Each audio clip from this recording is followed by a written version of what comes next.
Hello friends, welcome to defence matrix. तो दो चीज़ें हुई हैं, एक अच्छी है एक बुरी है। ओवरऑल ये अच्छा है बुरा है ये आपको डिसाइड करना है। तो जो अच्छी न्यूज़ है वो ये है कि पिनाका के LRGR वर्जन का एक और टेस्ट कंडक्ट किया गया है जो कि सक्सेसफुल टेस्ट था और इसमें यूज़र डिफाइंड मिनिमम रेंज को टेस्ट किया गया था जो कि 60 किलोमीटर के अप्रॉक्स की है। तो ये जो मिनिमम रेंज है LRGR की, ये मैक्सिमम रेंज है पिनाका मार्क 1 ER की। तो यहाँ पर जो खास बात थी वो ये थी कि इन फ्लाइट मनूवर्स परफॉर्म किए गए हैं और डिफरेंट ट्रेजेक्ट्री को फॉलो करते हुए जैसे कि प्लान था ये रॉकेट टारगेट पर प्रिसाइजली गिरा है और जो प्रिसीजन है इसको टेक्स्ट बुक कहा जा रहा है। तो जैसे कि हम जानते हैं पिनाका LRGR का जो डेवलपमेंट है ये चल रहा है और ये इंडियन आर्मी के लिए काफ़ी ज़्यादा क्रूशल रॉकेट है। इसकी मैक्सिमम रेंज 120 किलोमीटर्स की है जो कि पहले टेस्ट में अचीव करी गई थी और अब यहाँ पर डिफरेंट पैरामीटर्स में टेस्ट किए जा रहे हैं।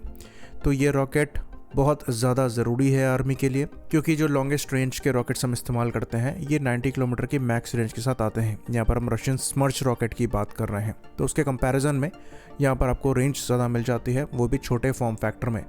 और जो ऑलरेडी एग्जिस्टिंग पिनाका लॉन्चर्स हैं उनका इस्तेमाल करते हुए आप इनको फायर कर पाएंगे। साथ में जो पिनाका लॉन्चर्स हैं ये मॉड्यूलर है, यानी कि एक ही लॉन्चर में आप पिनाका मार्क 1 ER और पिनाका LRGR को फायर कर सकते हैं। तो ये जो पिनाका फैमिली बन रही है इसमें रेंज एक्सटेंशन का काम कर रहा है और ये जो 120 किलोमीटर की रेंज वाला पिनाका LRGR है ये एक शुरुआत है। अभी 200 to 40 किलोमीटर इवन 300 किलोमीटर तक की रेंज वाले रॉकेट्स यहाँ पर बनने हैं जिन पर अगेन काम पहले से ही चालू है। तो ये फ्लॉलेस परफॉर्मेंस दिखाती है कि इस टेक्नोलॉजी के मामले में हम कितना आगे आ गए हैं और यहाँ पर मैक्सिमम सक्सेस रेट हम हर टेस्ट में अचीव कर रहे हैं। और ये टेस्टिंग और ट्रायल्स का पीरियड जितना छोटा रहेगा, जितना ज़्यादा सक्सेस यहाँ पर रहेगी, उतना जल्दी हम इनको सर्विस में इंडक्ट कर पाएंगे। तो ये एक काफ़ी अच्छी न्यूज़ है। वहीं पर जो दूसरी न्यूज़ है जो कि थोड़ी बुरी है वो ये है कि इंडियन नेवी की सर्विस में ऑपरेट होने वाला अडानी द्वारा सप्लाइड दृष्टि 10 UAV क्रैश कर गया है और इसमें ड्रोन तो पूरी तरीके से डैमेज हो गया है पर किसी की जान नहीं गई है, ये अच्छी न्यूज़ है। तो ये दृष्टि प्रोग्राम के लिए एक्चुअली काफ़ी ख़राब न्यूज़ है क्योंकि ये ड्रोन वैसे भी इंडियन नेवी ने इवैल्यूएशन के लिए और बेंचमार्किंग के लिए ही सर्विस में इंडक्ट किए थे। तो यहाँ पर 4 ड्रोन टोटल ऑर्डर किए गए थे जिसमें से 2 नेवी के लिए थे और 2 एयरफोर्स के लिए। नेवी के दोनों ही ड्रोन क्रैश हो गए हैं और दोनों ड्रोन पोरबंदर के पास ही क्रैश हुए हैं। एक पिछले साल क्रैश हुआ था और अब एक इस साल क्रैश हुआ है।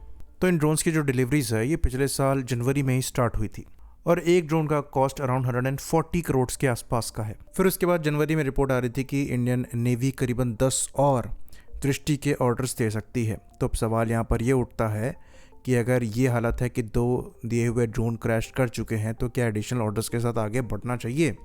ये बात हम आपको बता दें कि ये ड्रोन्स अडानी द्वारा मैन्युफैक्चर ज़रूर किए जाते हैं पर एक्चुअल में ये इजरायली एल्बिट के हर्मीस 900 ड्रोन्स हैं जिनको लोकल मैन्युफैक्चर किया जाता है अडानी द्वारा। और इवन इन्होंने ये ड्रोन्स इजराइल को भी सप्लाई किए हुए हैं। इजराइल द्वारा ये ड्रोन्स ईरान के अगेंस्ट में इस्तेमाल किए गए थे और कई ड्रोन्स ईरान ने शूट भी किए थे।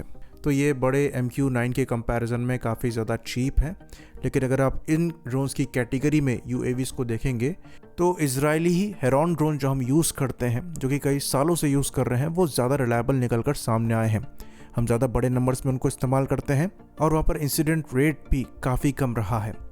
यहाँ पर थोड़ी कंट्रोवर्सी इसलिए भी उठ रही है क्योंकि ये ड्रोन्स हमने परचेज़ किए हैं और रुस्तम प्रोग्राम को हमने बंद कर दिया था। अब उसको इवॉल्व करके आर्चर NG में कन्वर्ट किया जा रहा है और ज़्यादा रिफाइंड ड्रोन्स बनाए जा रहे हैं।